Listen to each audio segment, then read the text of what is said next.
Hi everyone. Let me just double check to make sure everything's working all right.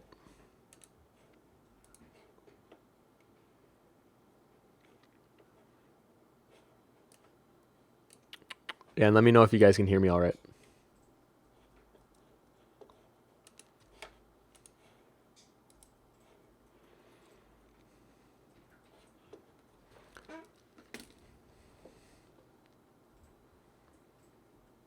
Okay, I think we're good. Hi everyone. How are you guys doing? Let me finish pushing this out. Why, thank you, Spectarterwolf. Oh, that was horrible. I am sorry.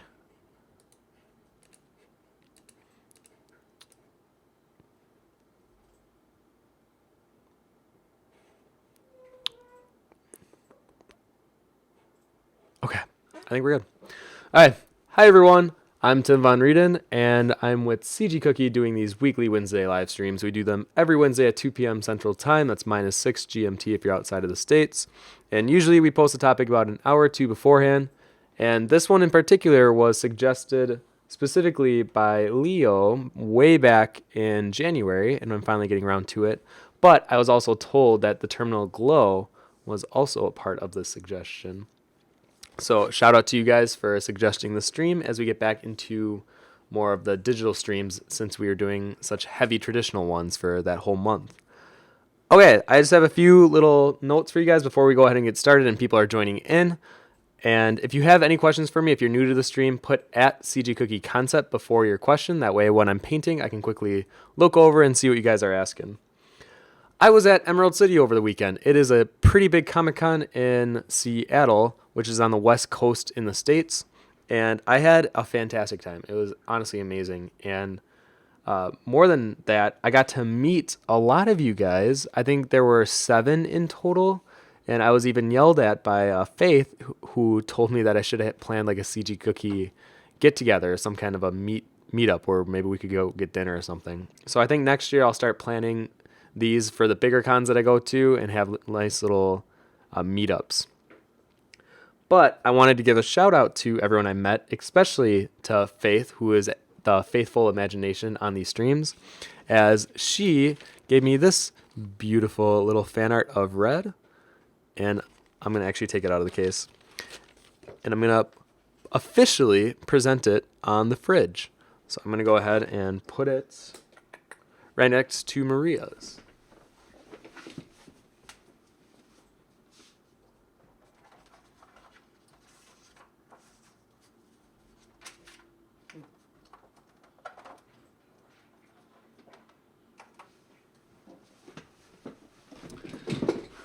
I may have to get a bigger fridge soon. I know that the glare is pretty bad.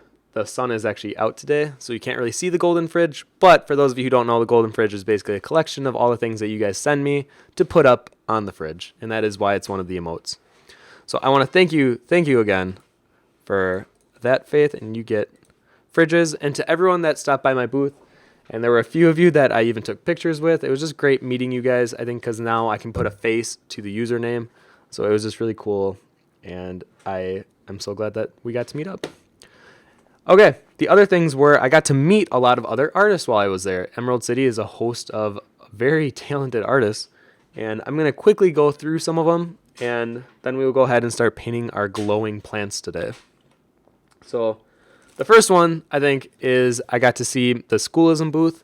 I'm a big fan of Bobby Chews. He's definitely an inspiration for me, and it was really cool to see the Schoolism booth because it was a collection of like 4 or 5 booths spread out, and I got to meet a few of them, including this is Jesper. Oh, you know what? Let me take it out of the case so you guys can see it better.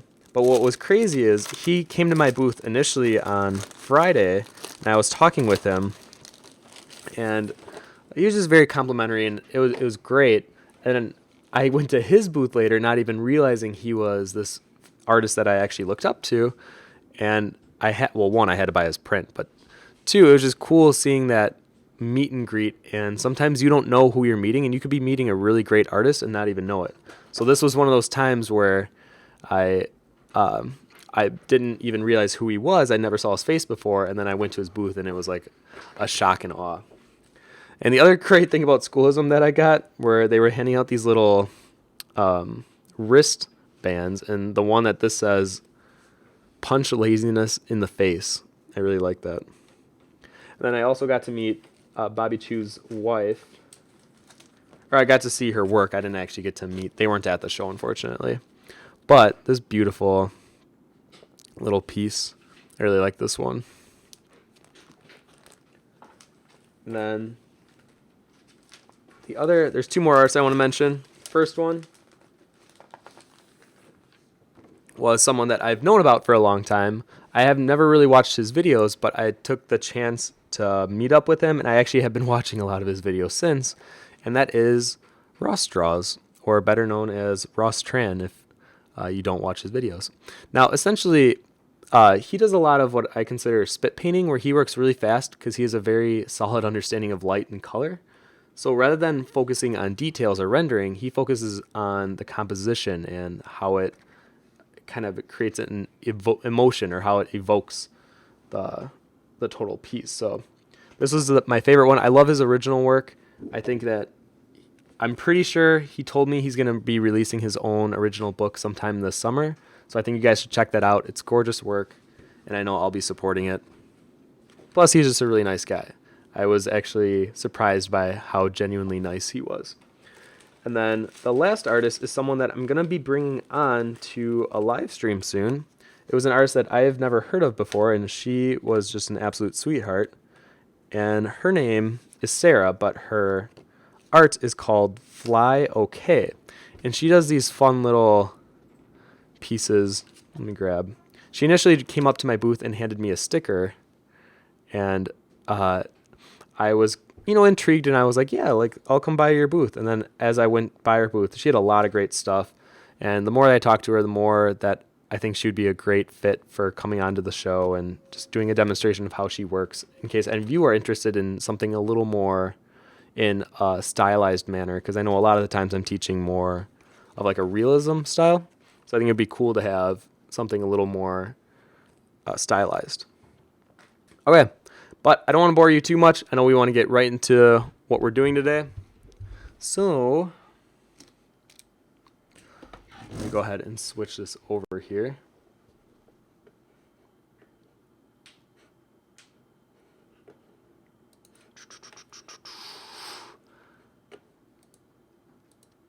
There we go. So essentially what was requested was bioluminescence in underwater plants would be super interesting. So why thank you, Lemon Lightning, for following. Oh, I don't know why that browser source is so weird. We're going to put that there. Okay. So now what we're going to be painting today essentially are these mushrooms, kind of like an underwater fern. I wanted something a little more, because at first I wanted to just do a plant, but then I realized it said underwater. So I'm going to be doing the mushrooms, an underwater flowy fern, and then finally I want to translate it into a jellyfish and show you the process of doing that. Now, usually whenever I do something like this, I just kind of jump in, but recently I decided to take more of a student approach to the way that I work, especially with digital, because I think sometimes coming from a teacher's perspective, I think there's this pressure of feeling like you always have to know how to draw anything and everything. And even though I feel comfortable drawing anything with the right steps on how to approach drawing, I have never drawn something like this before. So I wanted to become more educated. So I did my research. I kind of found out that bioluminescence is essentially a chemical reaction with oxygen and these enzymes, and it can be used for defense. It can be used for attraction. There's a lot of different methods for why plants and animals have bioluminescence built into their biological DNA. And then it kind of got even further, where I was starting to find out that scientists are trying to splice these specific genes into trees and things, where they can like light up the sides of roads rather than using light posts. And it kind of took me down this downward hole where I was so intrigued and curious. And oh, and then I even found like these little lamps. I think these are really cool. I'm thinking of ordering this one. I really like this lamp. And I just like the whole idea of bioluminescence because the light that is emitted isn't hot. Well, thank you, Castonia, for following. And the reason I find that so cool is because then one day I do believe that we will be able to splice this into plants and trees and things on the road or even little lamps in a house. And it wouldn't burn or wouldn't cause a fire. So I think it's much more practical and effective. So just some kind of tidbit thoughts as we get into this today. And in terms of the colors, I'm definitely going to be color picking quite a bit. Bioluminescence has a very specific color, but it also has a range of colors. I actually found out it's not just yellow or green that can be emitting light. It can also have red, and there's a few other colors, but I would say the most common one is like a greeny or almost bluish tint. So I'm going to go ahead and use reference images to do that. Oh, you know what? I forgot to change the title of the stream again. Hold on. One day I'll remember right away. Oops. There we go.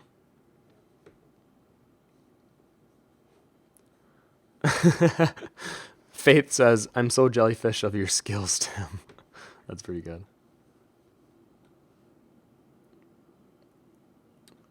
CG Rifter says, I'm far too lazy to throw a punch even at laziness. I believe in you. Come on. I think bioluminescent hair would be sweet. Oh, yeah. Like, think about it. If we're able to almost produce it in like a liquid form, that could easily be turned into hair dye or something with fabric, so clothing. I feel like there's so many opportunities that could be opened once we harness how to obtain bioluminescent. Okay, so as I'm painting, if you guys feel you have any questions, please let me know and just put at CG Cookie Concept before. Why, thank you, Jack the Vulture, for following. Oh, we are really close to 2,000. I didn't even realize that. Oh, I should have done something special. Maybe next week we'll do something celebration-y. I don't know. I'll think of something. Or if you guys have any idea of what you would like to see, because I know that was the big goal that I wanted to hit for Twitch. So then we will do something. Okay. I'm going to quickly just search.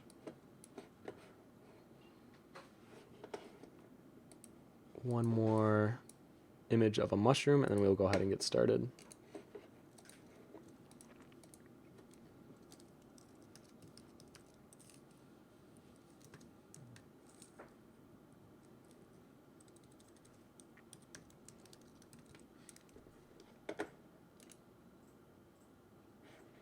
Okay, so I'm going to show you guys.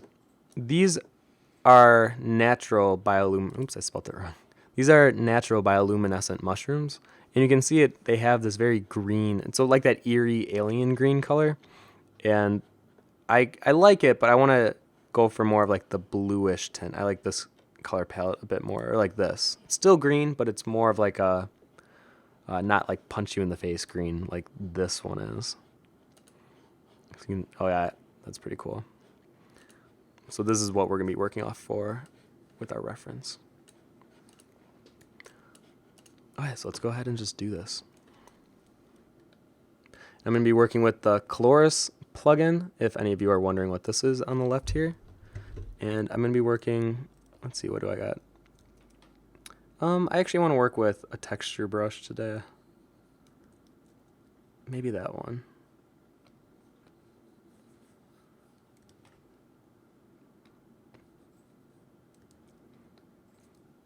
So I'm going to turn the texture down just a little bit. It's a bit much. Okay, and the other thing that I've learned from watching Ross draws is not to be so focused on perfection with the process and like letting it be more freeform. So hopefully I'm going to try doing some of that today. If you have no idea who Ross Draws is, I would definitely check out his YouTube channel. They're pretty fun videos, as well as being educational. All right, so right away, I'm just going to paint underneath of the lines that we got here.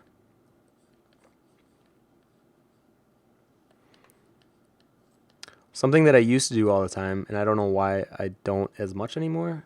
I think it's just because I'm trying new techniques, but this one always seems to have worked, is where you start with a very solid foundation. You fill in the area that you're going to be working with, and then you can either mask it out or clip mask it and then paint within. Or what I've been doing recently is I lock the opacity on what I'm working on, and I'll show you guys how to do that.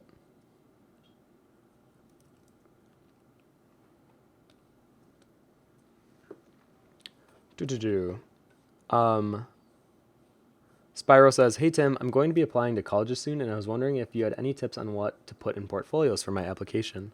I actually do have an entire portfolio tutorial course. It is, I'm pretty sure it's on YouTube even, so you can find it. Or if anything, just go to cgcookie.com and type in portfolio, and you'll definitely be able to find it. I have a extensive guide on tips and what I would recommend for portfolio building, so I would definitely check that out.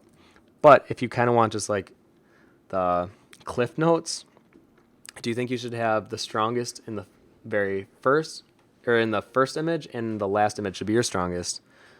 Don't add in filler. I always think you should trim the fat with portfolios and only include what you consider the best quality that you are capable of. But if you only have like 2 or 3 quality pieces, then I would definitely think about adding a few more. You don't want to seem like you don't have enough work, but you don't want to seem like you have a lot of work. You just don't have a distinguished enough visual eye to kind of cater your portfolio to quality, and it just might look like, okay, you have a lot of quantity, but there's not a lot of quality going on. So you do have to be careful with that whole balance. And then the way that Bobby Chu does it, and I agree with this, is you should stagger your quality ones. So your best should be your first and your last. But then on page 2, maybe it's like one kind of, it's an okay one, and then next to it is a good one. And you can kind of do that throughout, because you want to keep the portfolio feeling pretty balanced throughout. And at the end, it'll be a high note, and at the beginning. So even if the middle is kind of not as high, it's still good to have more of those ups and downs.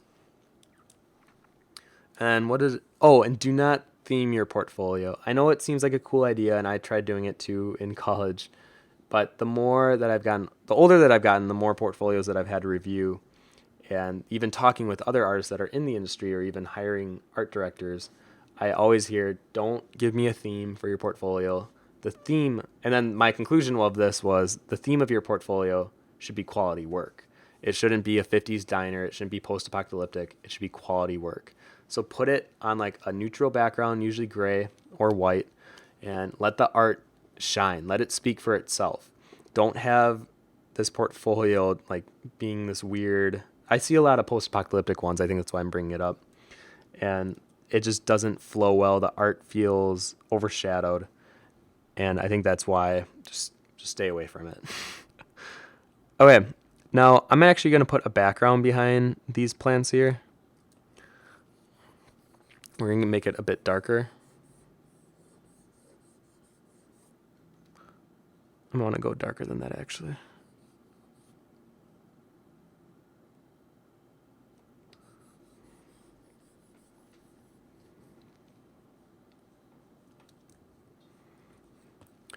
Okay, now with the layer that we have selected, what I'm going to do is I'm going to choose this layer lock, which on the very left here side, here, let me make sure you guys can see it.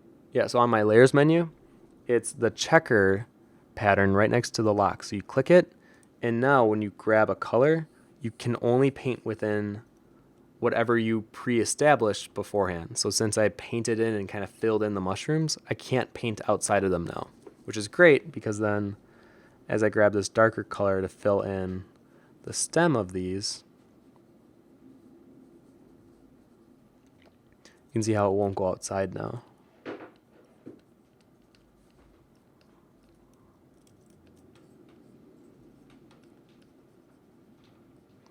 And since there is some transparency to these mushrooms, I'm going to actually let the background color kind of act as filling in the stem area, but then as we get closer to the bloom of the shroom, it's going to let some of that lighter color peek through.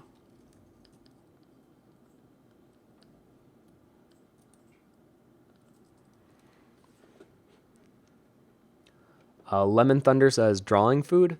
I do not have drawing. I don't know if you're asking or if you're saying this is drawing food, but I do not have food on me right now. I always get Subway after these streams are over, so that's what I'm looking forward to. Gypsy Hummingbird says another long stream in celebration. Yeah, that could possibly be. Yeah, maybe. It's not a bad idea. Faithful says, did you know you can have the comments pop up on the side of the screen so you can see them while they come in? I didn't know, but I've seen it done before. I used to do it on, I think there were 2 streams where I had it up, but it really slows down my Photoshop. But I think one day I'll eventually get back into it. I think I just need a faster processor maybe. So we'll see. But yes, I do know about that. Tishel says, maybe start with a dark gray background. That'll make those glowing shrooms even more. I agree. And then you said pop. Yeah, there you go. Faithful says, you have any tips on making your own website? And can your portfolio have traditional and digital media? Yes, your portfolio can definitely have both. I think if you feel strong with both, then I would include both. But if it's very almost obvious that you're not as strong in one as compared to the other, then maybe leave it out.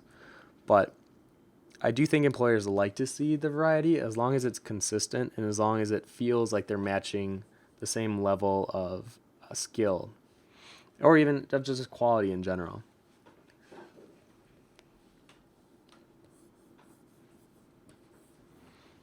All right, so now you can see what that looks like. And what we're going to do, so then from here, we're going to paint the underside of these shrooms, and they're lighter. And what's fun about this is the stem then will provide this really cool contrast where the stem is actually a bit darker.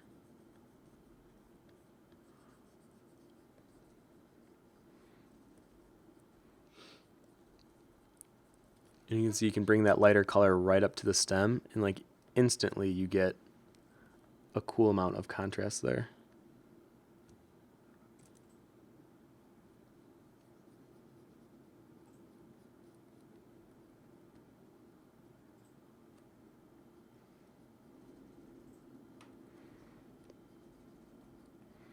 And like I said, I'm trying not to be too methodical with how I'm blending. I want it to feel more organic, more like an actual painting. So I'm going at a slightly different pace. I'm just adding those little lines on the top. Or I'm just implying them now.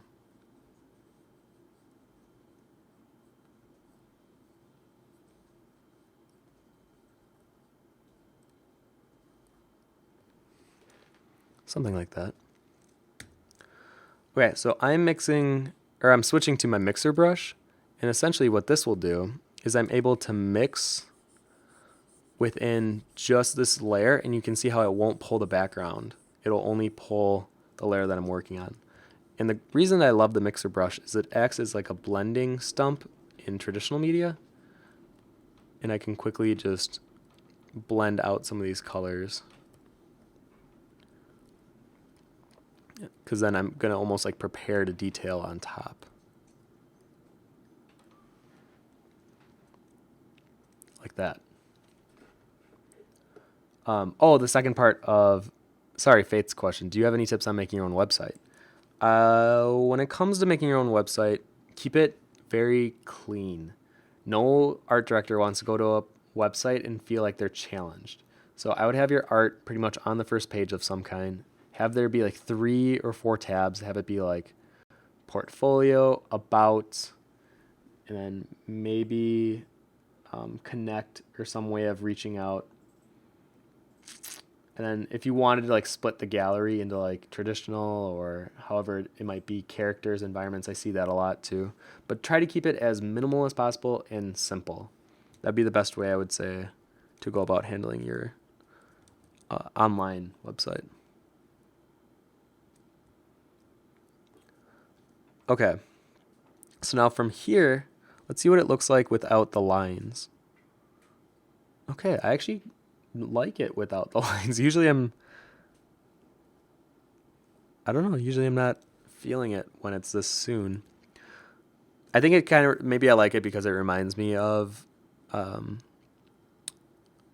the Dam Keeper look, where it's rough looking and the edges are kind of sharper, but it has more of a traditional feel behind it. I mean, I love Tonko House, so I'm definitely inspired. So let's go ahead and continue on with this then. So I think what I'm going to do is I'm just going to detail some things out a bit more, and then we'll go ahead and add a nice glow to it.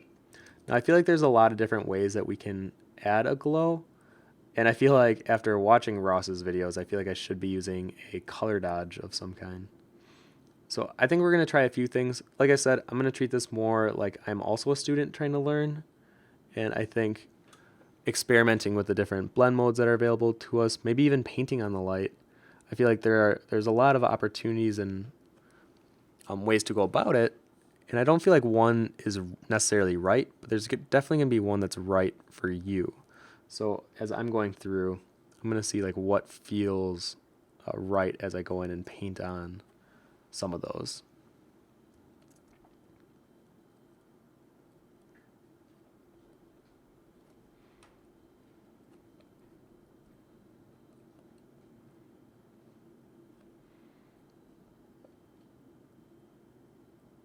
So you can see how we're just kind of giving it some of that stem, that underside bloom here.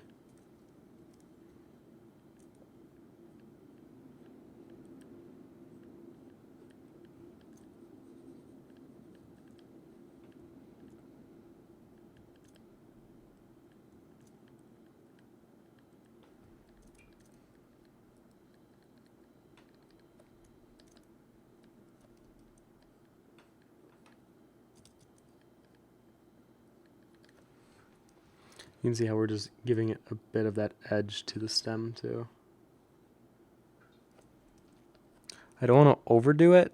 I want it to be more subtle.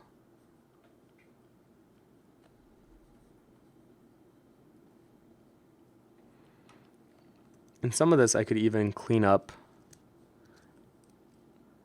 Like here, I'm going to actually erase some of that. It's a bit too thick.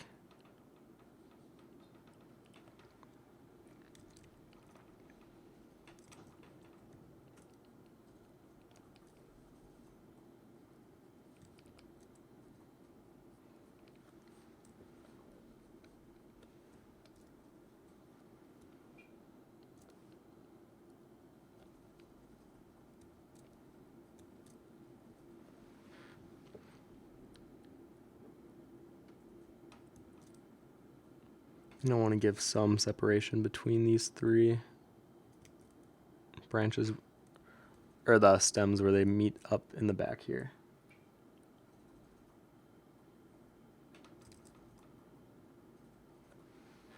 Like that. Okay, I'm going to continue doing the underblooms of these. You know what? I'm going to actually do my brush where the shape dynamics depends on my pressure, because like right now that's a pretty thick line. I need it to be thinner than that. Yeah, like that.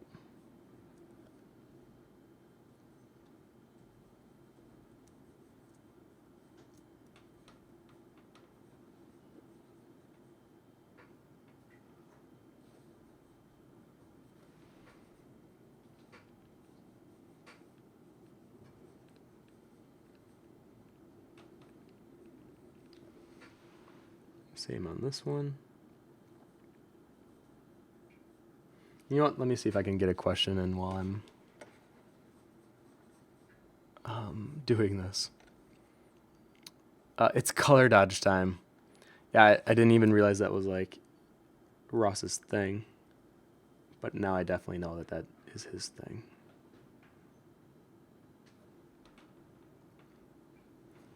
Oh, actually, I'm a little curious. Did any of you guys get the Nintendo Switch?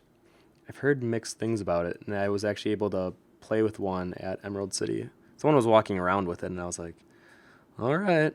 Like, if you break that, sir, or if someone steals it, it's on you.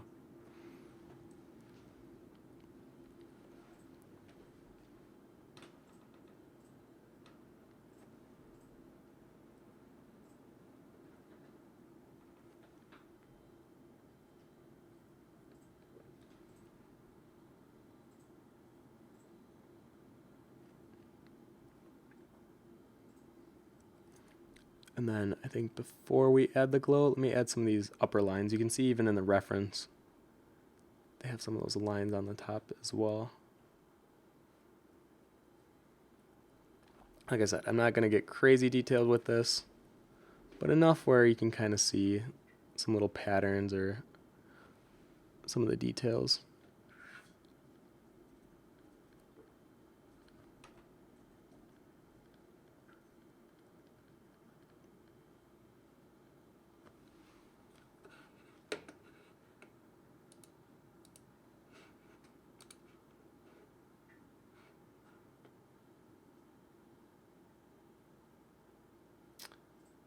Oh, okay, I'm reading terminal glows.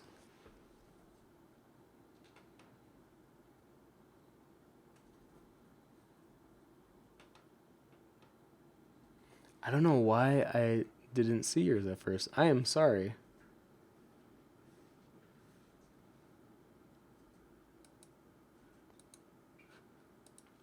Well, yeah, hopefully I can answer both of the suggestions then. We'll start off with the plants and then I think we might have time to do a little hair example too.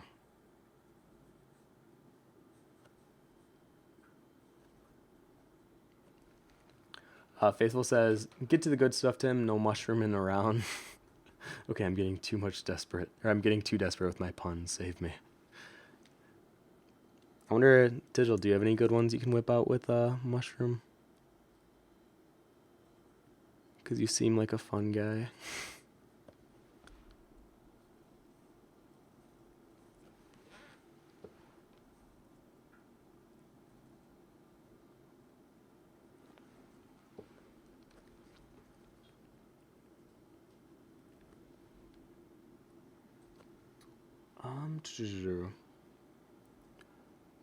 Tim15 says, I know this is slightly off topic, but what is your character 101? What is my character 101? My character is a potter in medieval times and proportions are based on myself, tall and skinny. Are there a few key things you think about when concepting or researching? What is my character 101?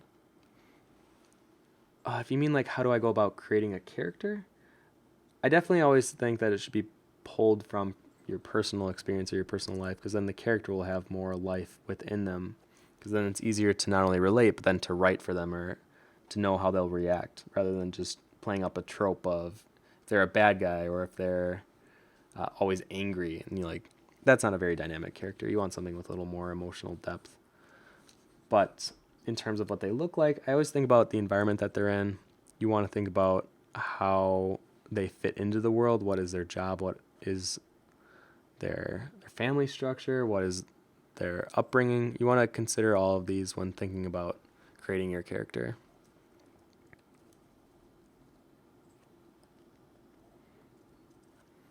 Okay, so I think we're going to keep going here. What I'm going to do is make a new layer. Let's go. You know what? Let's go ahead and try this color dodge. Let's see what we got here. I'm going to grab this lighter green. I might actually make it more green. Now, mind you, I've never really worked with color dodge, so I'm very curious. Oh. Well, that's interesting. Let me switch it to a soft edge brush.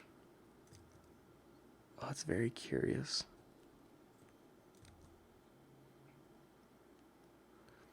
Wow, that really makes it glow, doesn't it?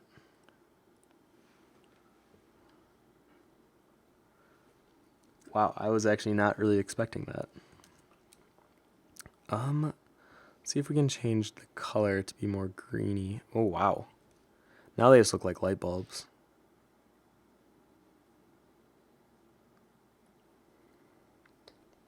Why don't we turn down the opacity? Oh, there we go.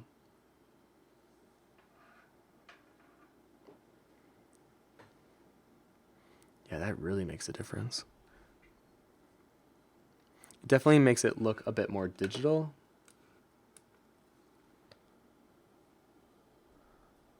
Which I'm okay with. Especially when doing something illuminated like this. You know what? I'm going to keep it like there. So I just chose a blue. It ended up being more blue. And I just softly kind of brushed over the parts that I wanted to be more illuminated.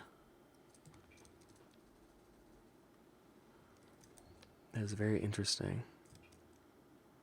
Color dodge is one of those things where I would have to experiment with it more before I would comfortably be able to tell you how it reacts. Let me see if I adjust the levels on our base layer here, see what that does. Ooh.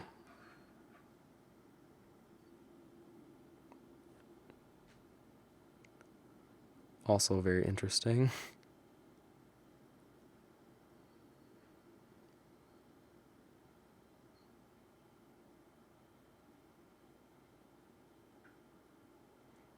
I kind of like it there.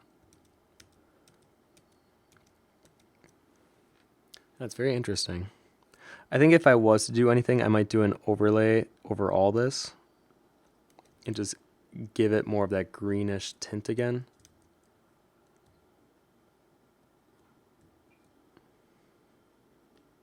Because right now they're so illuminated, it almost looks like a light bulb or something. Wow, on my second screen that looks way too much. On my Cintiq it looks alright, but on the other screen it looks way too much. Oh, you know what we could try to do?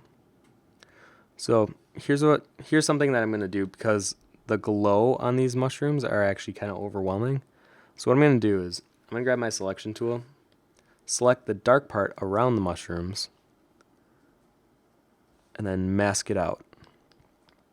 So now I'm just gonna pick that darker background color that we started with, and I'm gonna paint in the mask layer to kind of erase the glow outside of the mushroom, but keeping the glow within, it like confides it within the actual mushroom itself. So you can see before and after how before we got the kind of this glow, and then after it's contained within the mushroom. And if I turn those layers on and off, you can see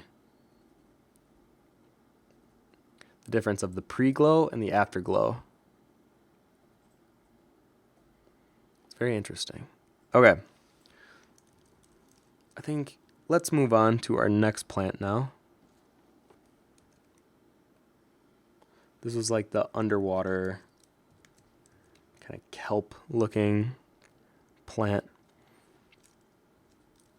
And I think with this, what I wanted to do was a little more fantastical, like adding stripes or something on it.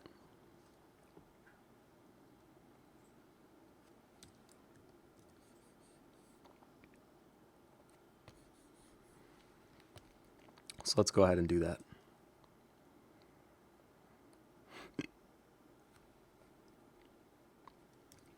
Same thing that we did for the mushrooms. I'm going to fill it in.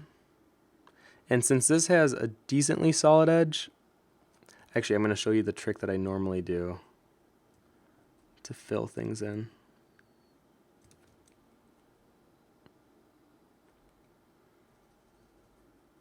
I'm going to switch back to this brush.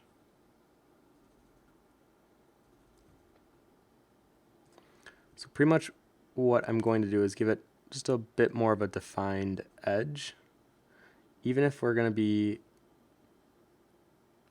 hiding this edge later, to get it going, if you have a hard line art where there is no gap, then you can fill in the color quite easily. Oh, it looks like we're pretty good. All right, so let me show you how to do that. Okay, so underneath of it, make a new layer. I think, you know what, let's play with something a little more blue. Because the mushrooms I feel like were very green. So let's do something more blue.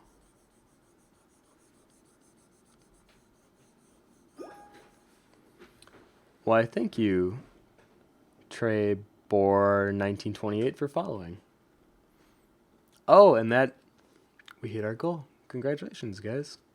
So I think next week we will do something fun. I don't know what that will be yet, but we'll do something fun. Christy McAvee says, I know you don't have much experience making concept art for some kind of machine or mechanical item, but are there any tips when it comes to researching for this kind of art?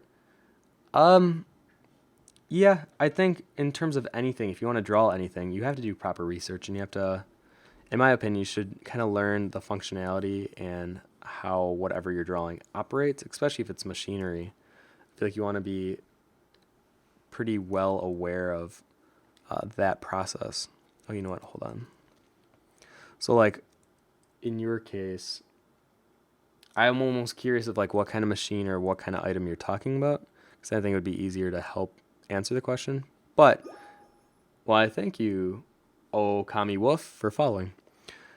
But like, let's say it was a conveyor belt. You really want to make sure that not only do you look at a lot of references of them, but also understand like how do the wheels under them turn? What is the belt actually made of?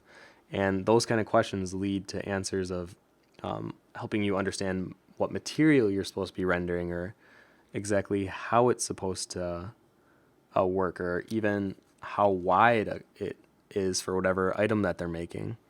Anytime you're asking more questions about what you're working on or what you're building, I feel like it leads to a better end result.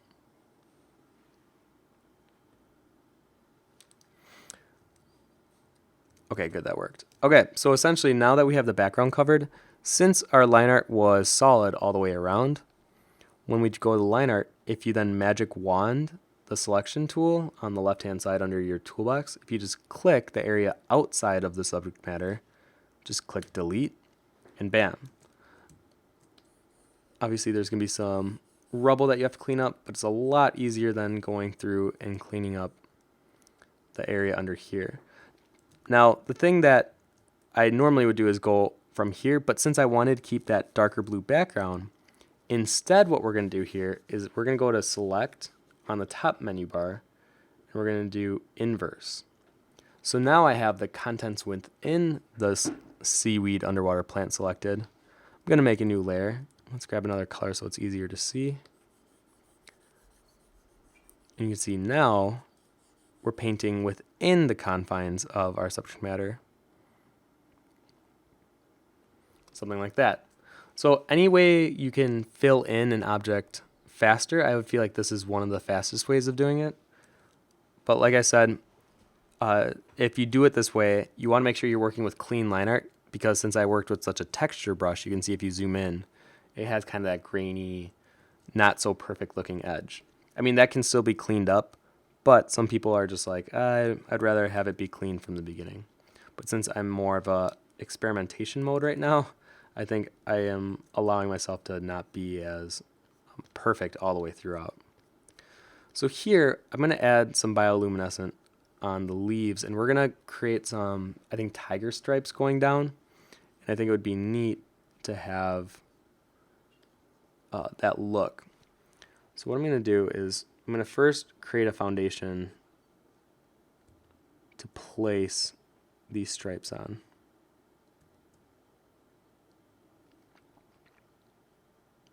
So I'm just going to kind of give a little more depth to these leaves.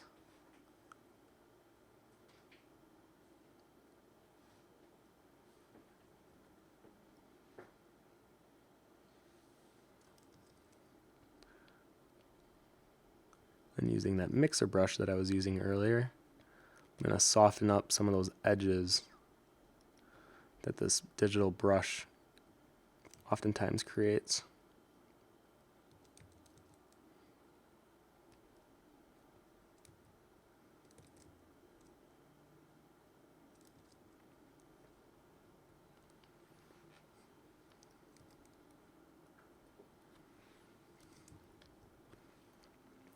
And I'm going to get some lighter color here.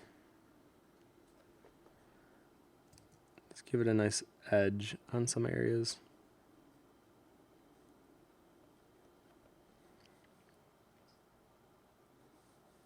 I don't know if I'm necessarily going for like a realistic look. I want to go for more of a stylized look, hopefully.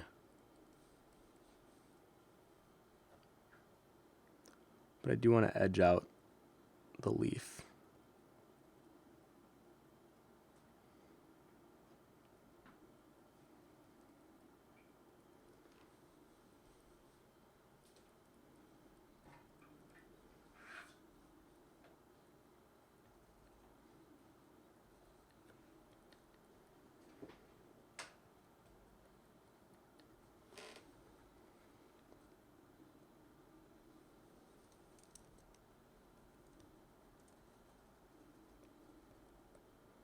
Once again, mixer brushing, softening it up.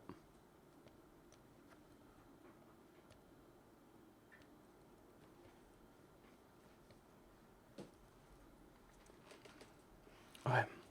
Let me get some questions in here as I'm doing this. I don't think you're ready for this jelly. Oh, that's pretty good. Digital says, what's the difference between Tim and a jellyfish? One's a spineless, poisonous blob. The other is a sea creature. Christy McAfee says, a motorcycle. Oh, yeah, that's going to take some research. You definitely want to make sure the parts and the components are in the right position. Otherwise, someone looking at it that may know motorcycles can kind of call you out. You want to be able to imitate things from life, especially that are mechanical or that have a function, to the best of your ability, because otherwise it might look strange or it might look unfunctional, and you don't want that.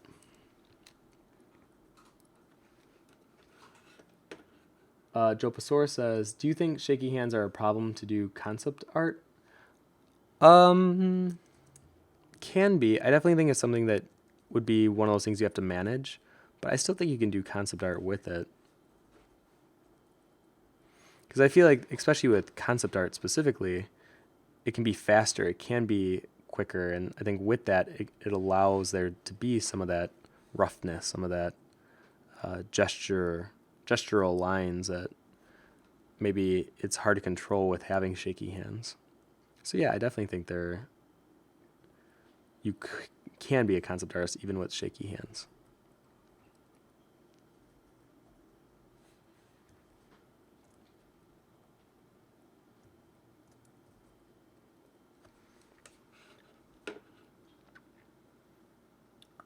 Nebula Fox says, what does the flow property mean on the standard brush? Someone described it to me as the length of time it takes for the paint to leave the brush, but that just confuses me. The flow property. So you're talking about the very top. Me and my friends always talk about this too.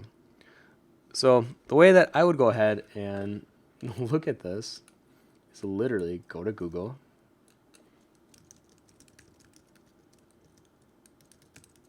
Because this is something that I always get confused as well, and I want to give you the best response and not just guess. What is the flow property? Right? I know what the opacity does. You know, mine's always at 75, so it's like I don't know. But Sorry, I don't mean to be an issue. But you're on 75? Sorry. What? So why would you keep it at 75 if you don't know what it does? I don't know. Seems like it's okay, though. Let's go ahead and find out together. Difference. Oh, those are some advertisements. Flow allows you to build up ink over and over again, a lot like ink on a piece of paper.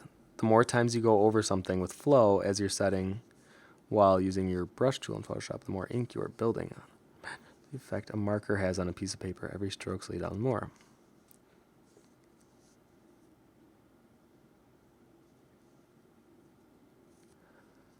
Oh, okay. I think I get it. Now I kind of remember. Okay, so flow, let's go ahead and let's test my theory here. So if your flow, well, that's different though, if they're both at 100. So essentially what I got from that little tidbit of information was flow is when you paint over the same brush stroke. You can see there. It's supposed to be more natural, like ink on a paper, a marker on a paper. And then opacity is computer generated, where if I was working at 50% and I paint over, it should be 50, and then the middle would be 75, and then this would be 50 on the right side where they don't overlap. So let's see what happens when we turn flow lower as well.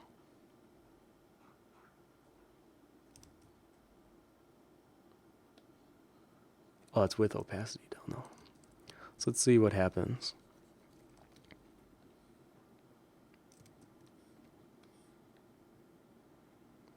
I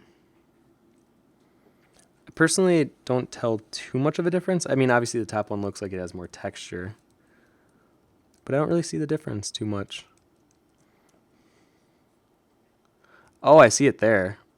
Oh, I definitely see it there. Wait, I think we figured it out. Okay, so here is with both at 100, and then watch what happens when I turn the flow down.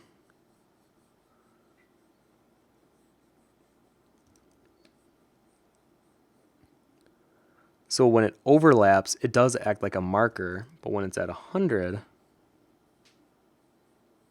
it's not quite as noticeable. That's interesting. We learned something together.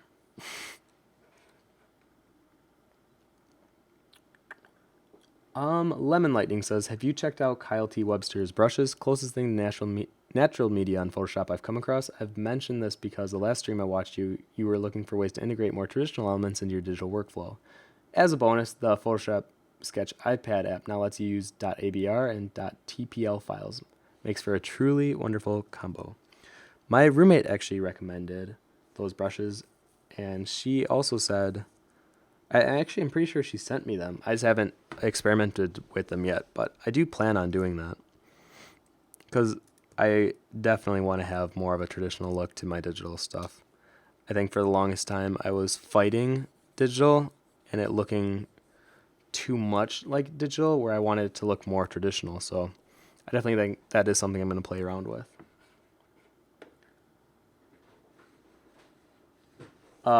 Eve says, right from the start, I could seaweed get many fun puns. Was that supposed to be seaweed? Get many fun puns? James Rio says, I wasn't going to make a pun, but I can't kelp myself. Oh, here we go.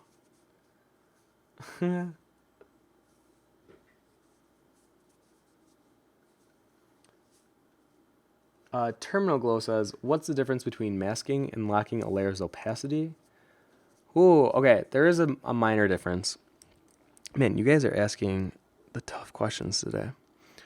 All right, so let's lock a layer, and I'll show you the difference. So we're going to have this layer be the locked layer, and this one be the masked layer. So on a locked layer, it acts the same way that a masked layer would, and you can only paint within the lock layer. What's nice, though, is you can turn it off, add to it, and then lock it again, and all of a sudden you're locked within that space again, which is great. Now what a mask layer will do, create a new layer, mask it out, is the same thing where you can only paint within the confines of whatever you masked out. The reason people like using mask layers is because then you see how this has this little extra layer icon on the right side here. If you paint within it, anything that's black will omit. It'll take it out. And anything that's white, it will add. So let's say I add white to the area around the sphere. You'll start to see the brush strokes that I painted outside of the circle suddenly appear. And you can see how that affected that little window here too.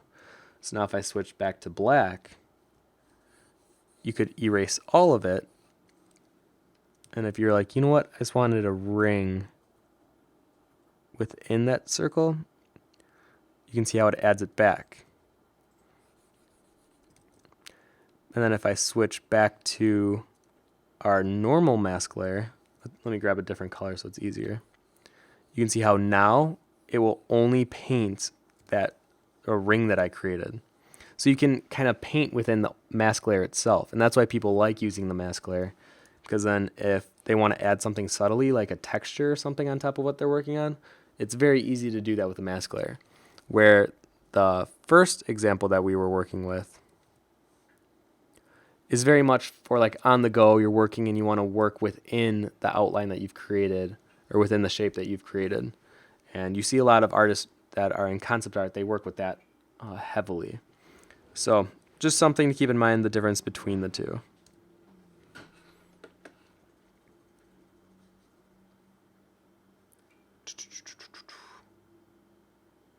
Okay. It looks like Tijal also knows how to explain the difference between flow and opacity. Yeah, it's funny. I haven't tested that out since I was like in college, actually. So it's funny that I couldn't even remember it on the spot there.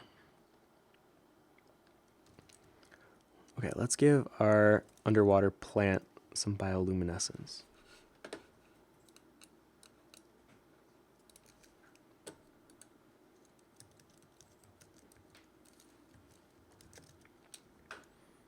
I'm going to actually look at the ones that were in Pandora, which was the fictional world in Avatar. I like how they added different patterns to their bioluminescent plants.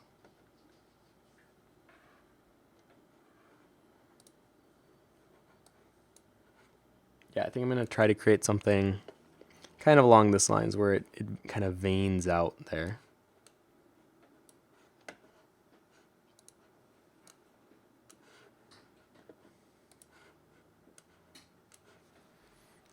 Okay. You know what, before I do that though, I'm going to do a quick level adjustment on this plant.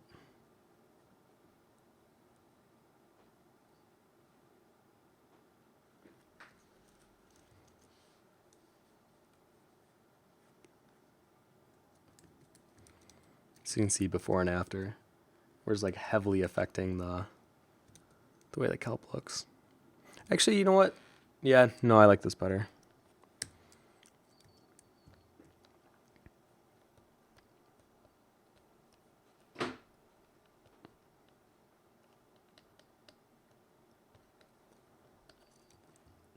Okay, so now what I'm going to do, I'm just going to draw on little patterns of veins.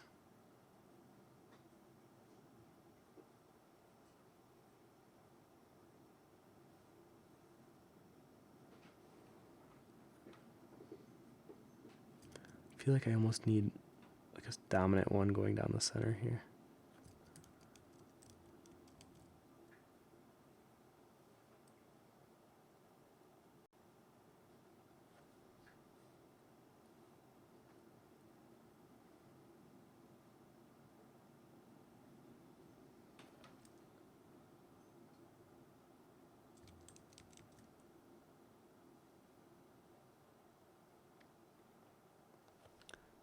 And then as I'm doing this pattern, I'm going to have to keep in my mind that we're going to have to make this thing glow.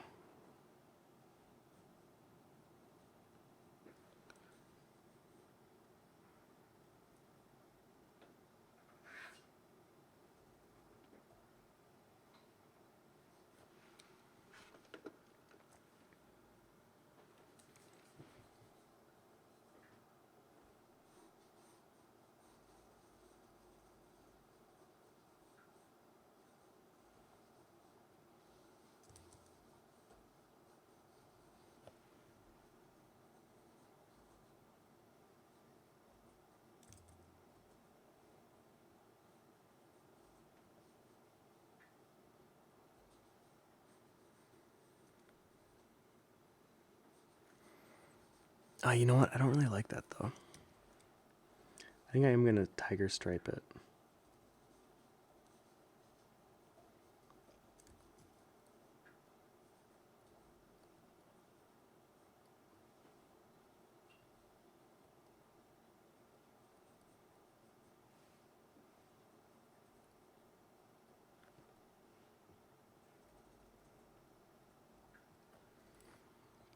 But maybe we'll give it a slightly different pattern. The way I see it is almost like it emits from the middle and it just kind of waves out.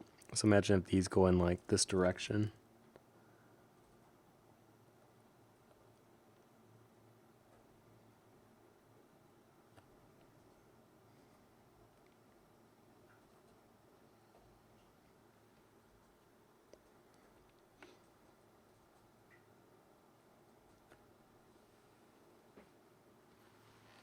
Yeah, something like that.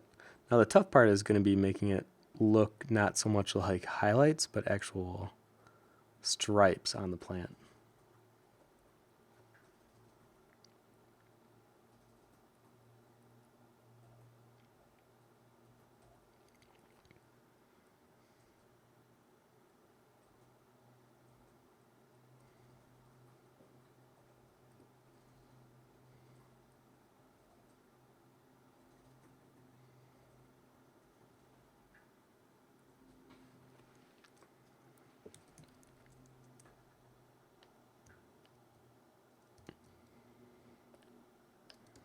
So now what I'm going to do is I'm going to actually no, I'm going to make a mask layer here I'm going to paint within those lines that we just created.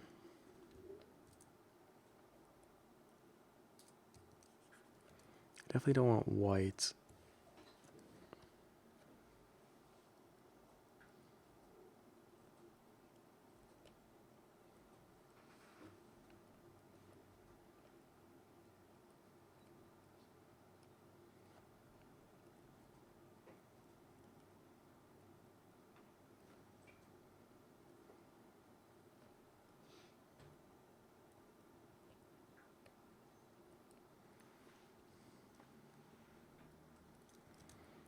Something like that. And maybe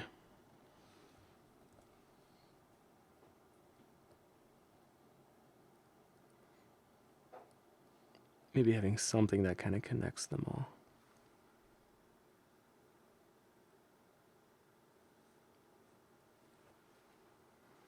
I don't hate that.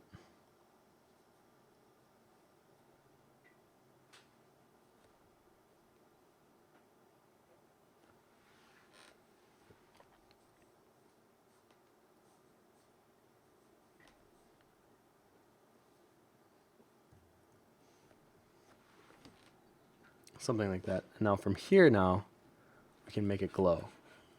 I think you could maybe push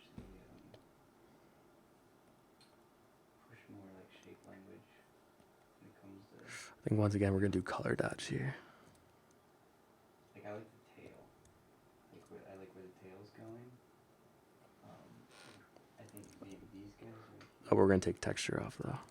could maybe push it a little bit more. Like almost like if you were to kind of, instead of just having it in the center, like you'd almost have it like, this would be almost as a big overall shape. So like his spikes would go up crazy far-ish. Not crazy far, but like that. Yeah. Definitely. So adding this will actually give it more of an intense glowish effect. But you gotta be careful, because like even right now it just kind of looks painted on. I think it's because it's masked on.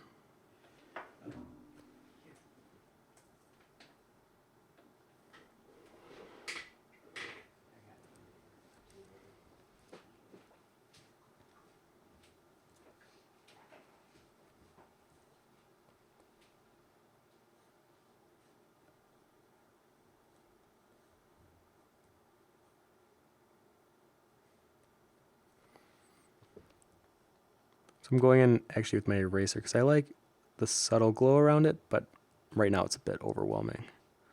So instead I'm going to soften it with this eraser. Like that.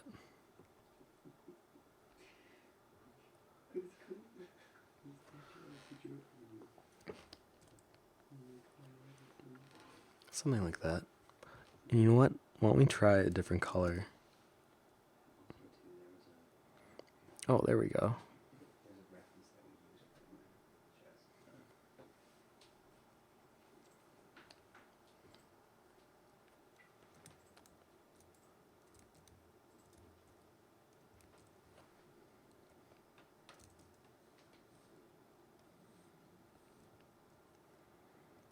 And since it's underwater, I do want it to have more of that kind of aura, that glow.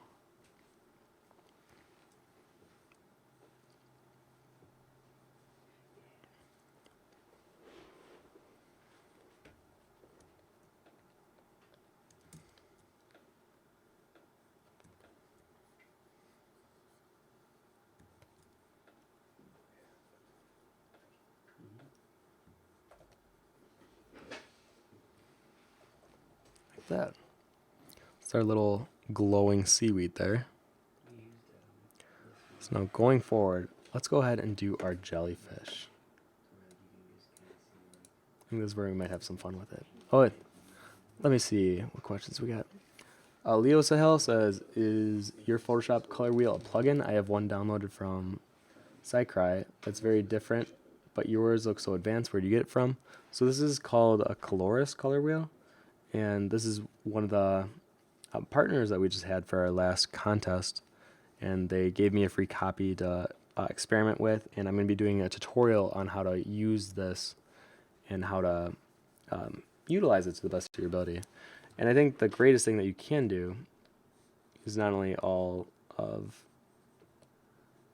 the kind of the standard things that you would expect from a color wheel, but it also offers these little helpful guides on if you want analogous color schemes, triadic, whatever it might be, and then you can even adjust them. But on this one, you can control the level of saturation that you're going for. So like, let's say you want a custom shape like this, you can't go beyond the shape, and it can be very selective. So even with something like this, something like this, you're not able to even choose like any reds. You have to stay within this color scheme. So having a very limited color palette can actually help you, because sometimes I think we assume that having more colors will mean better results, but a lot of times it's actually limiting your color selection will produce better results. But I'm going to keep working with the standard wheel, and I like working with the modern color wheel, which is where red and cyan are actually complementary and opposite of each other, rather than it being red and green like the traditional RGB standard color wheel here. So I'm going to keep working with the modern one.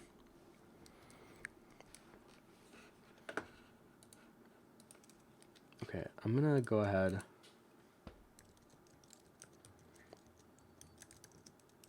and see what color would you guys like to see the jellyfish? I'm thinking purple, but if you guys want to see a different color, let me know. Because I think first I'll just build a backdrop color for us to paint this jellyfish on top of.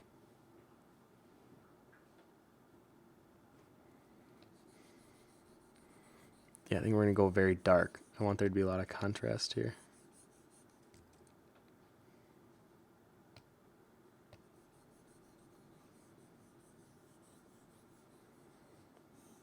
Actually, it almost already looks like it has some of the effect going on.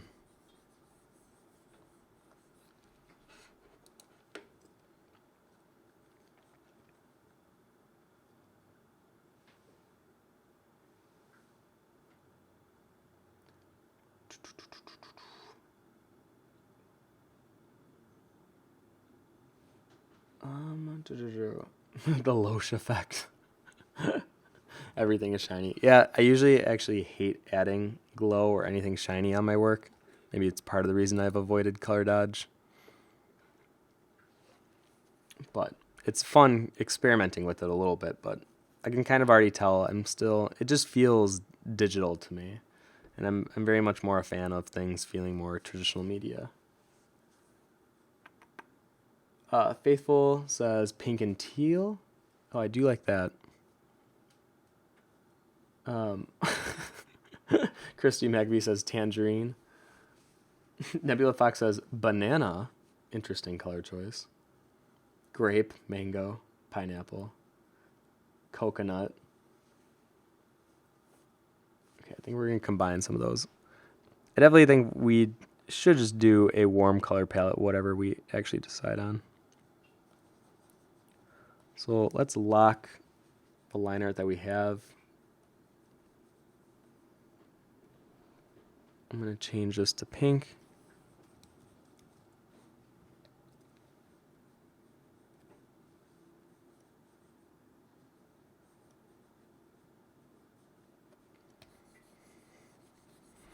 So you can see how it just instead changes it to more of a purpley pink color.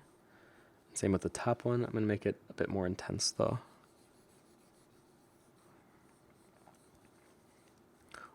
Or maybe let's see what a nice gradient looks like.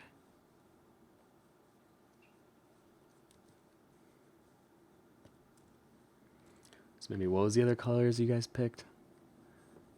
Banana. Let's try even more of like a pinky pink color. Oh, I guess you can't tell the difference too much. Oh, there we go. Create a nice gradient.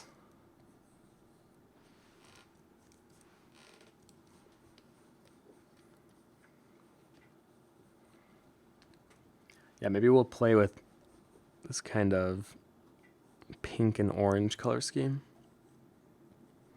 I'm going to actually switch to my chalk brush, which is usually kind of like my standard go-to brush. Let's fill this in. Now the reason I'm starting a little lighter here is so that we can allow some of that background color to seep through.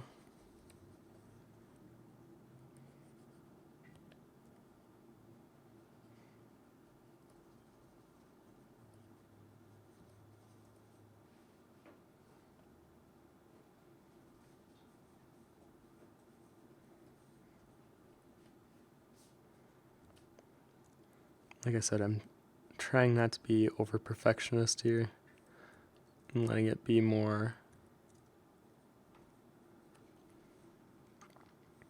implied rather than it being 100% to the line art.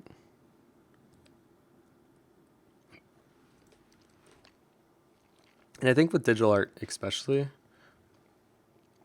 when you're trying to do concept art, it's supposed to be quicker. It's supposed to have kind of more of a gestural feeling to it. I often think I treat digital painting too much like traditional painting. And I like the process, but it is very time consuming. And there are a lot of things that I think could be done faster, especially since I'm using a digital medium. But since I haven't explored more of that quick paint, I feel like I am a bit slower than most digital artists. And probably why I find more comfort with traditional.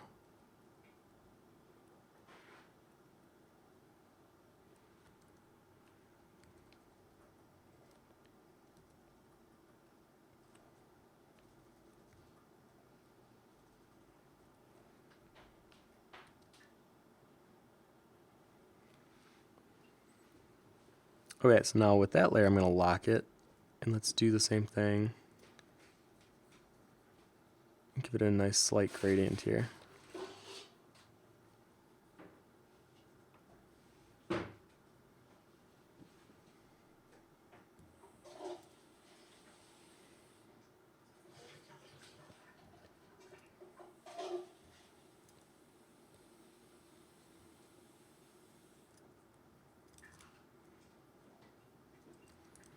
I think for the hood of our jellyfish,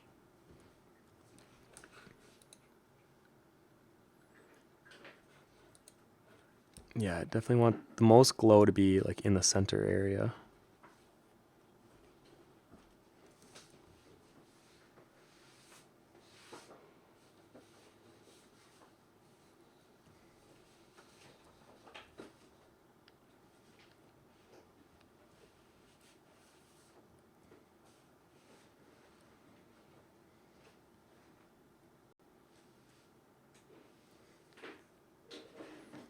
So let's keep building up.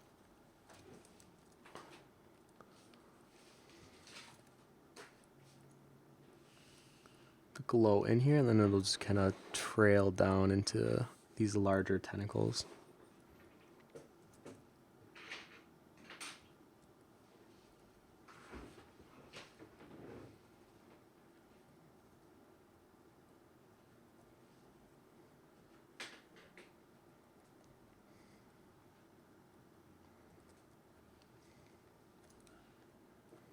And near the edge here, I'm actually going to darken it up. I think it helps separate the forms and gives a bit more clarity. I'm going to blend up.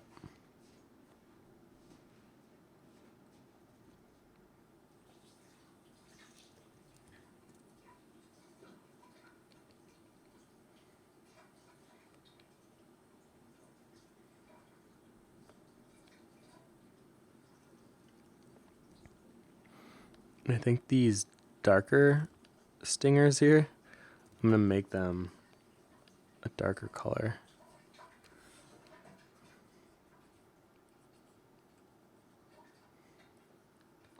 Because then it makes more sense as we give this outline here a darker outline.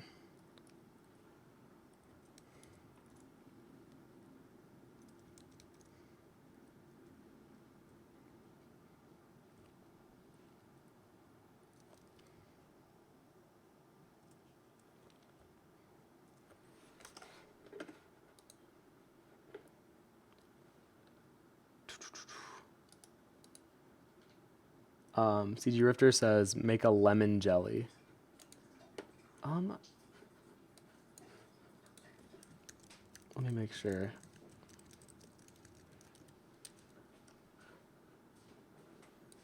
Okay, I just had to make sure that wasn't a real plant or something. I definitely think we could add more yellow into what we're working with here.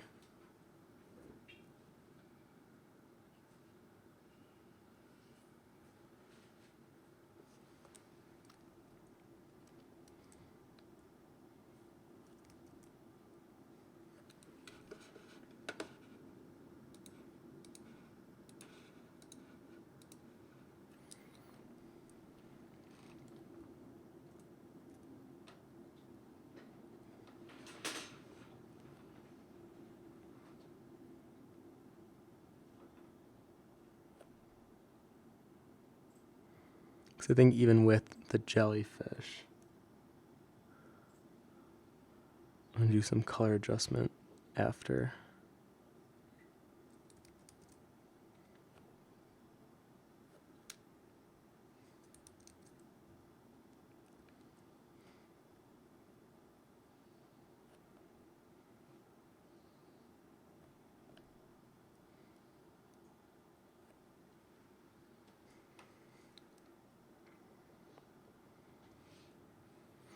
Actually, you know what? Let's do that now.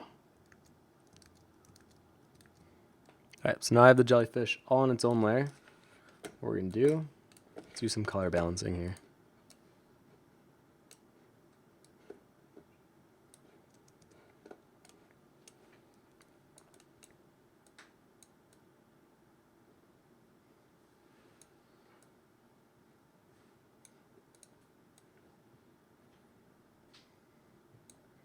The reason that this one's kind of fun is we don't have to worry too much about a lighting scenario, as this thing's probably deep underwater. So instead we can just focus on the colors and how well they seem to play with each other.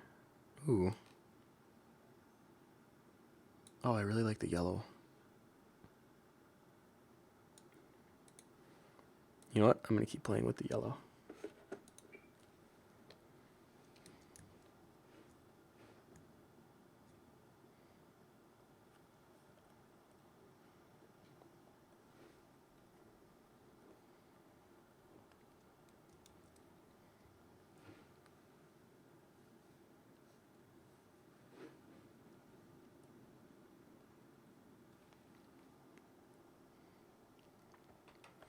Now I also have a habit of going very saturated everywhere and then having to tone it down. So here, I'm just trying to tone it down a bit.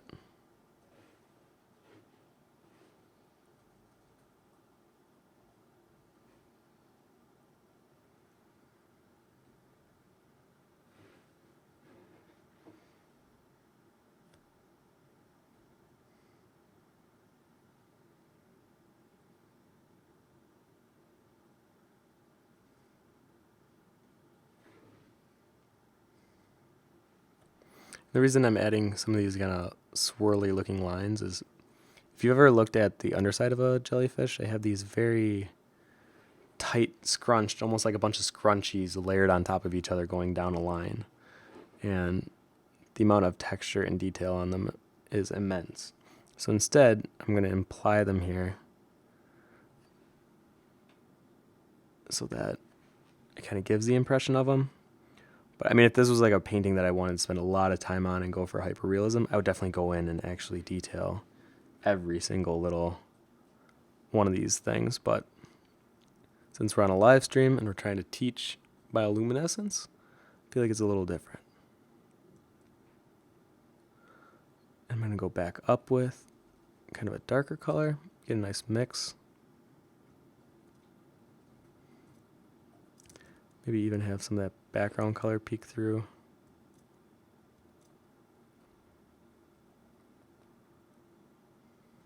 And if this was more for like a digital painting, this would still be a very rough foundation. Because then I would go through after and I would zoom in probably and just detail. Bless you. Sorry. You're good.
So now here I'm just giving an outline to some of that feathery area, or just in areas where I think look a little too disconnected from the body.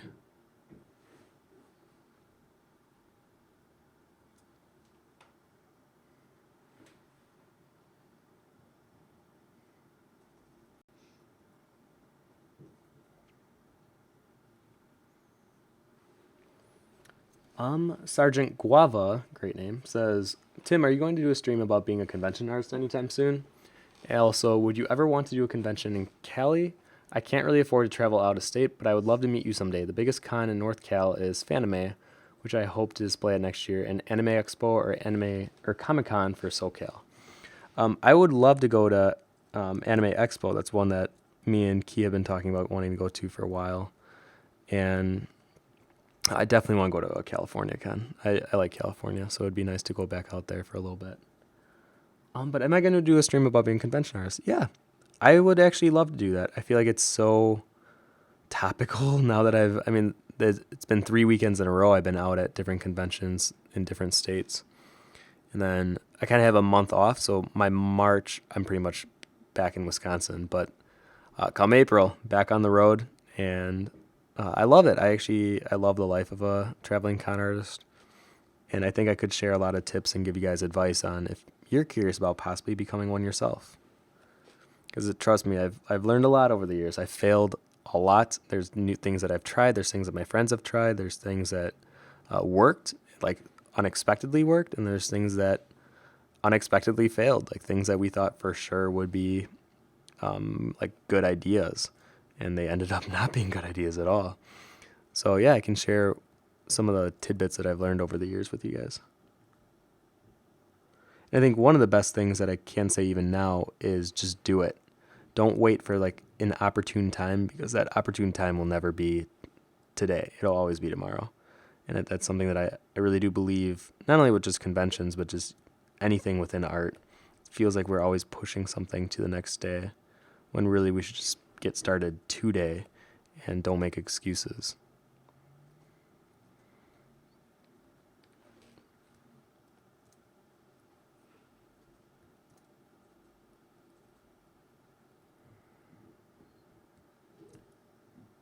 So I'm making some of these stingers. I keep calling them stingers, but I'm pretty sure there's a real name for them. And I found out that I had to do a study of a jellyfish before, and it drove me crazy. Why, thank you, Bunia, for following. And that they actually come out near the top of the shroomy part of the jellyfish, but then on the inside, all these like very weird scrunched up tentacles areas, they all come from the center, and it almost looks like, imagine if like you took a brain, you kind of unraveled it and you stuck it underwater. That's essentially what this part is, and then it's like protected by these stingers that surround it.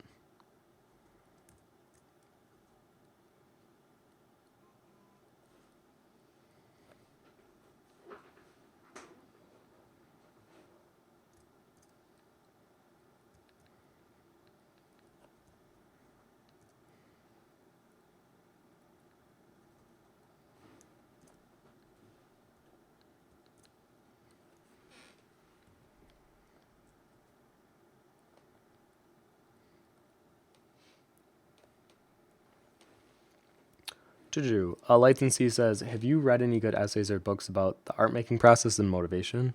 Yes, quite a few. I mean, most of them I listen to, I don't read them, but the one book that I did read that was fantastic was called You Are a Badass. And the idea behind the book was just very, I mean, it was definitely more of a self-motivating book, but it was done by a comedian, so it was funny, so I think it was easier for me to read, because oftentimes I have a very low attention span, and I think with books, I need more visual stimulation, unfortunately. And that book kept me entertained throughout, because not only was it funny, but then it was hitting points that I felt in my life with feeling lazy or not feeling very motivated. So that was a great book. I definitely recommend that one. But there have been a few art talks that my friend Pui always sends me, And a lot of them are just talking about the artist journey and why there are ups and downs and how to deal with the downs, because the downs part of being an artist can be very hard. They can be such a roadblock in our career and in our path that they sometimes take a while to get over. And I think that's why, one, having good art friends is good to help pick you up, but two, having some place within yourself that you can rely on to pick yourself up when you have these kind of down moments. Because trust me, they're not fun. And if you're going through them alone, it can be even worse. So reach out. And even with like this CG Cookie community, I feel like a lot of us have known each other for so long. I would just post something on the community forum and just get it out of your system. Let people know how you're feeling. And I almost guarantee there is someone else that can connect and relate that will respond. All right, what I'm going to do, I actually despise this background color that we're working with right now. So I'm going to go ahead and blue it up.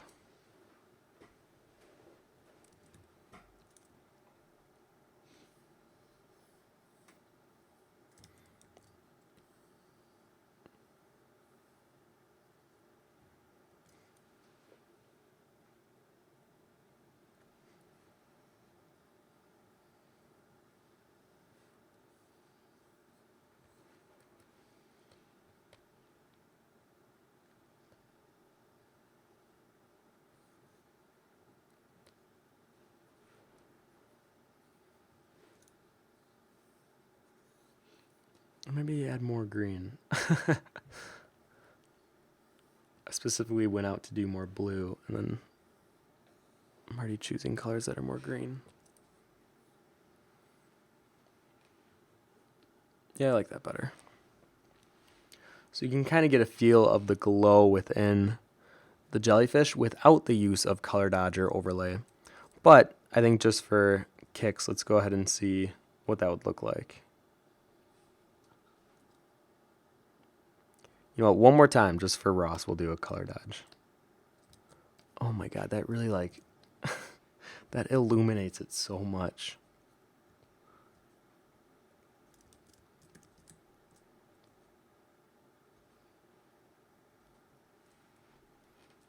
Yeah, I'm still on the fence how I feel about color dodge.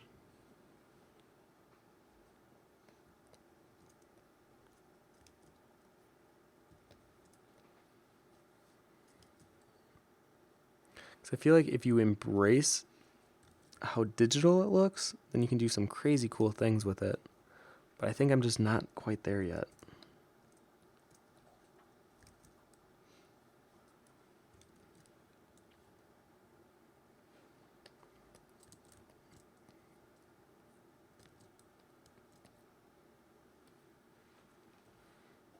Turn the opacity down.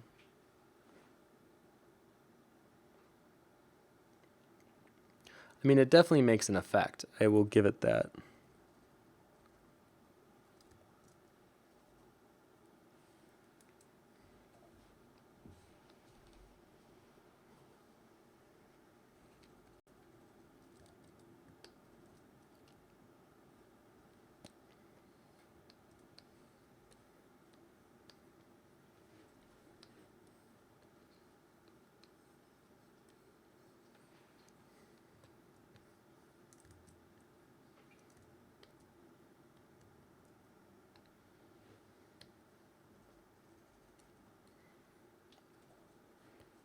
So yeah, if I think I make the background even darker, you can really see the glow kind of like pop off the screen. Leo Sahel says, I listened to the You Are a Badass book while drawing, and it is so motivating. It did help me understand that you are making the path you walk yourself. 10 out of 10 would recommend. I mean, honestly, guys, that was the best book. I mean, possibly that's the best book that I read, nonfiction, of course. And I would highly recommend it if you're feeling kind of in a slump. Luabella says, amazing jellyfish. Let's see what you got here.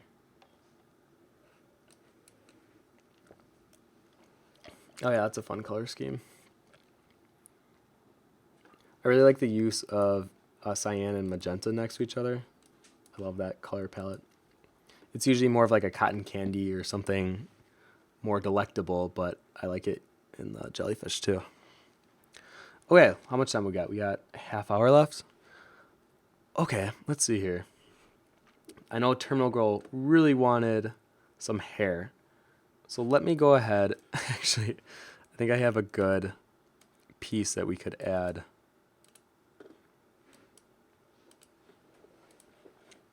Some bioluminescent hair too.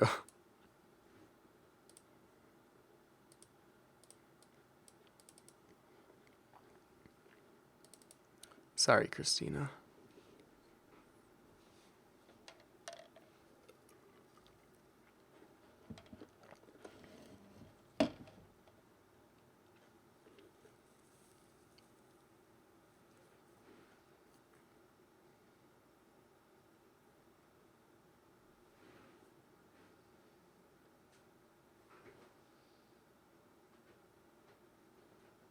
Wait, what the heck?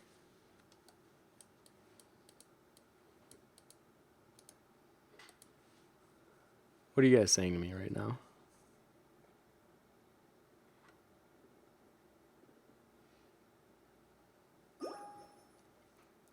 Well, I thank you, Karilli, for following. That donation cannot be real. Mo tier 2K, you're just messing with me right now. Because I don't even have a donation thing. I think you're messing with me. If you did, it worked.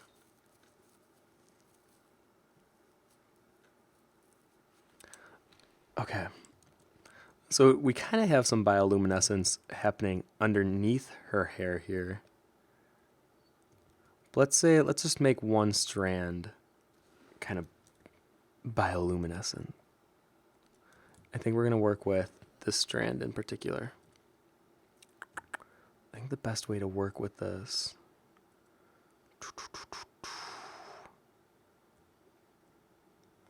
I definitely think I might have to paint over her hair here.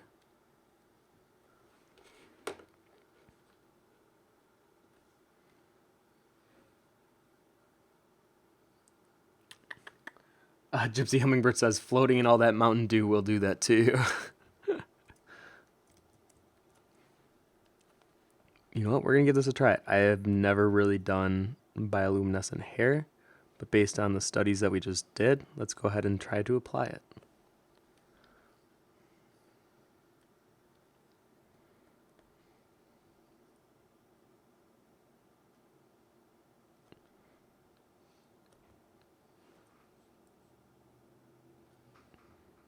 Okay, I feel like the best way to do this would be to give me some outlines to work with first, and paint over them or paint within them after.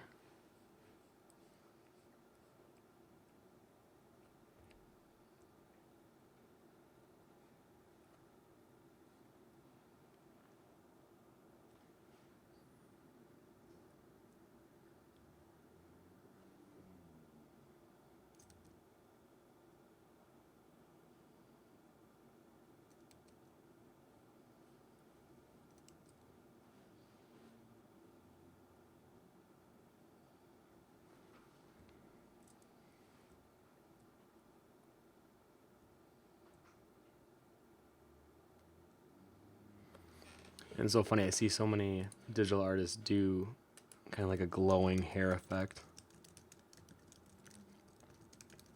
But I have never tried it myself.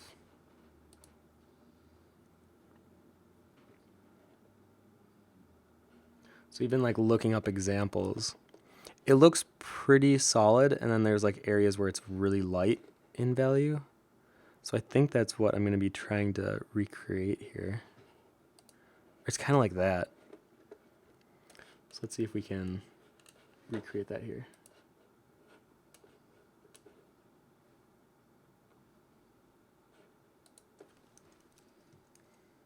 Oh, I love you guys too.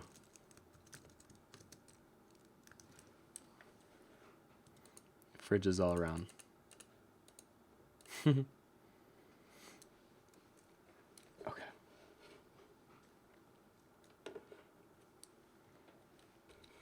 where'd the example go? Ah, there it is. Okay, so the way that I'm going to try to work this here.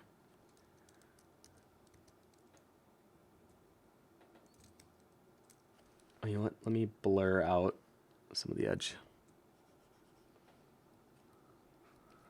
Stay more consistent with it, kind of looking more like it's in water.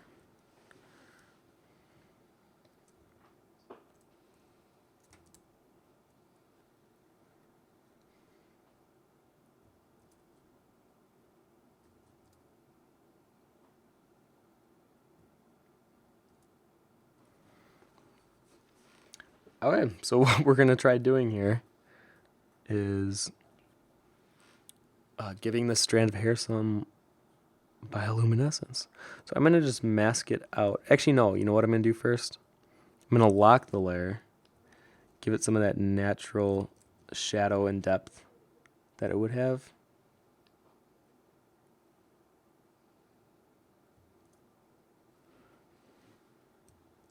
And then work up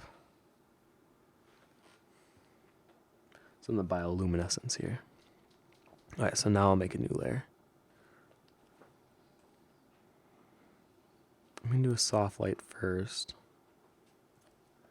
Like I said, I've never done this before, so a bit of this is experimenting myself. But the way that I would approach it would be to paint on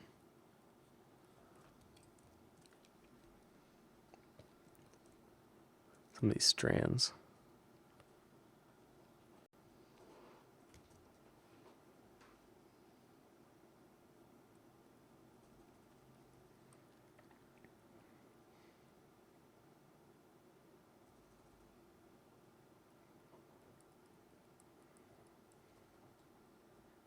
I feel like hair, it's especially tough because it's so thin.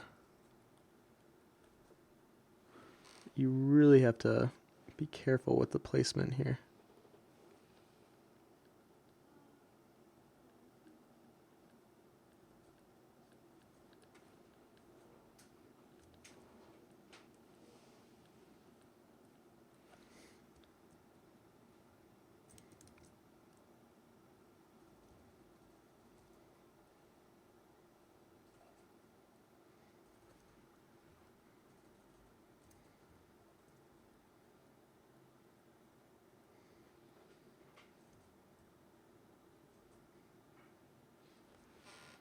All right, let me see what that looks like from far away.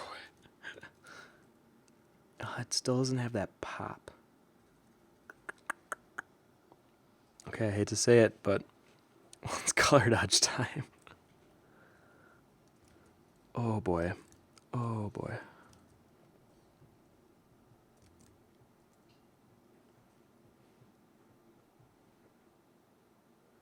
It just lays on so heavy too.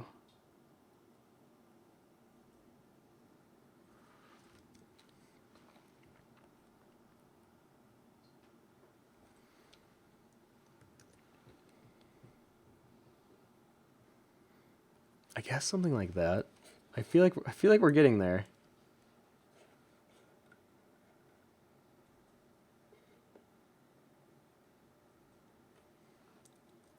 Okay, let's see here. I mean, maybe I feel like let's try and add an overlay.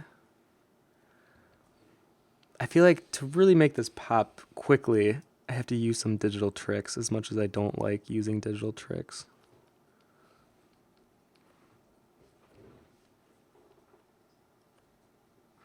Something like that. Oh, the power of the fridge. Oh, hi, Fever. I'm always really impressed by how much you carry put in details. Thank you. I mean, admittedly, this piece took way too long. I think I started doing this when we did that mini stream together. So it's been like a year. So admittedly, this took way too long. Thank you, Barn Swallow, for following. Carilli says, really enjoyed the stream, Tim. It's good seeing how you problem solve something you are not familiar with, too. Shall be tuning in more often in the future. By the way, it's Kiri Illy, but it wouldn't let me add a hyphen, though I like your pronunciation too. I'm sorry. I feel like I butcher everyone's names. It's a bad habit of mine. Terminal Glow says, because of the glow effect, do you think that the loose strands would actually be darker than the clumps? Yes. I do. Good call. Well, it's weird. Like, how are we treating her hair? Is her hair like each segment, each follicle has its own microbacteria that's causing these chemical reactions? Like, I'm not really sure how it would work with hair. So maybe I like the logical sense of my brain says yes, because then where an area of light is clumped together, it'll be brighter. And where it's thinner, it'll be kind of smoothed out. But well, thank you, Job Illustration, for following. So I mean maybe something like this, but like I said, I'm definitely experimenting live here.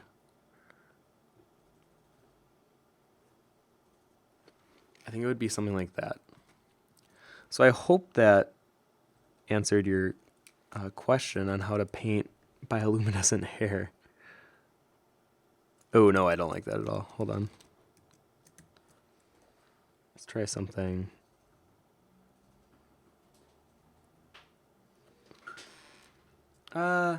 No, I don't think that's working either.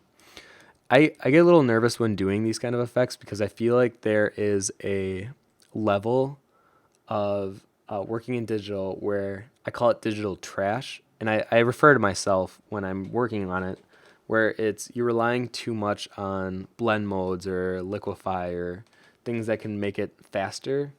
And I feel like I misuse it. So unfortunately, it turns out looking more like digital trash than looking like a digital success. And I feel like if I kept pushing this, like I can already start to feel some of that digital trash coming out. So I think I'm going to leave it.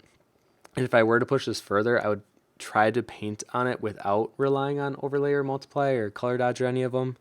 I think just because I'm so unfamiliar with utilizing them well that it just ends up looking a little sloppy.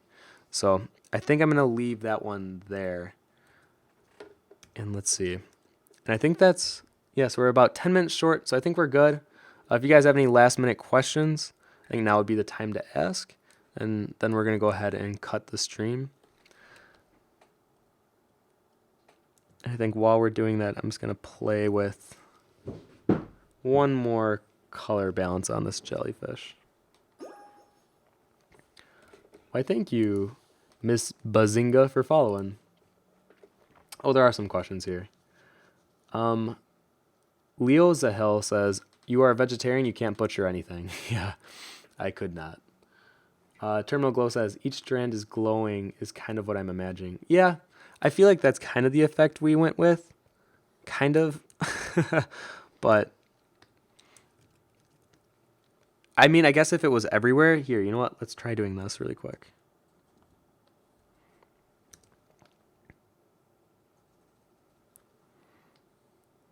She looks like, who's that character that has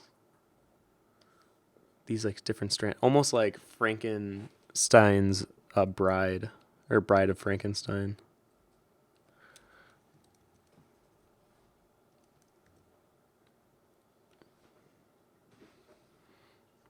This is looking ridiculous. Poor Christina had to bear this.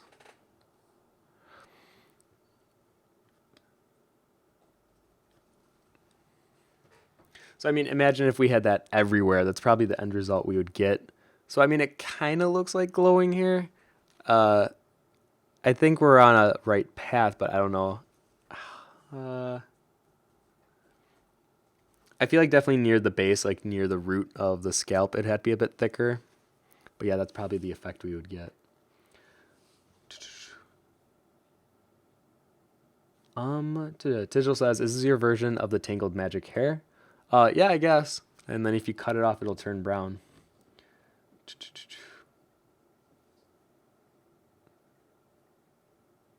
Fever says, I feel like the luminescence is really difficult to achieve unless it's in a dark atmosphere. It's hard to get that glowing neon in natural bright light. Yeah, I agree. Like this, it just doesn't feel right. But you know what? Let's try putting it against a darker background. Because I agree. I think the reason that this kind of works is because her hair is so dark in the water. But if it was like even darker, I think then it would really start to pop out. But yeah, I agree. Nebula Fox says, but if you never try an experiment, you won't move any further with digital trash. Yeah, that's why I guess I'm experimenting with you guys today. I kind of had a talk with my roommates the other night about how I feel very much in a routine, in a habitual way of working with digital art, and it's not fun for me as much as it used to be. And I think that's why I do more traditional. So with digital, I'm just having fun experimenting, and that's why I even have a tutorial coming out on Friday. Oh, do I not have the... Oh, here it is. And this was like me just kind of letting loose with digital, not following any pattern, not working with any routine. I was experimenting with a hell of a lot of blend modes, and I was just kind of working it in a way that I've never really worked with digital, where I feel like I'm so by the book in like step 1, step 2. Where with this, I was just kind of letting the colors and the movement speak to me and just respond to it. I was trying to be reactive while I was working, and that's how this kind of came up. And I have the whole process recorded, and that'll be out on Friday. And I'm going to be talking about the importance of experimenting.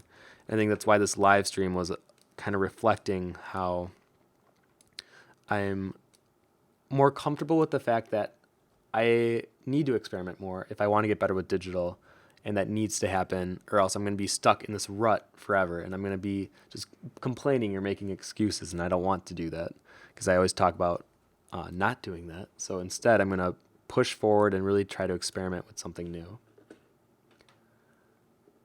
Thank you, Silver Priest 311, for following.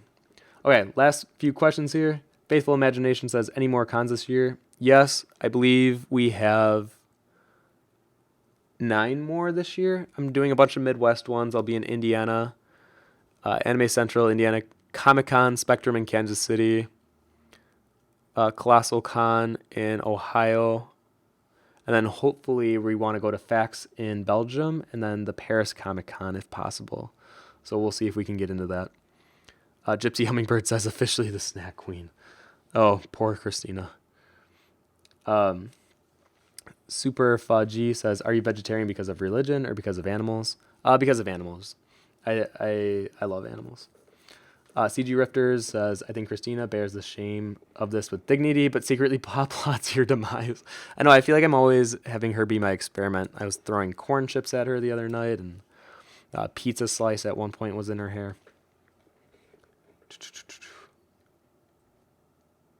Okay, I think we're good.